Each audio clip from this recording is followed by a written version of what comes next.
Cricket, অবশ্যই cricket. আর cricket খেললে আমি ব্যাটিং করতাম, বলিং করতাম না। ব্যাটিং করেই পালাতাম, ফিল্ডিং করতাম না। এত খাটনির মধ্যে নাই।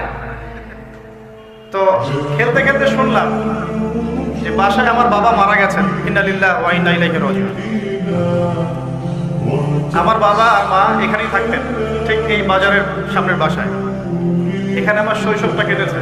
এরপরে আমি সরকারি প্রাইমারি স্কুল উচ্চ বিদ্যালয়ে পড়েছি 1 বছর, এটা অনেকেই জানেন।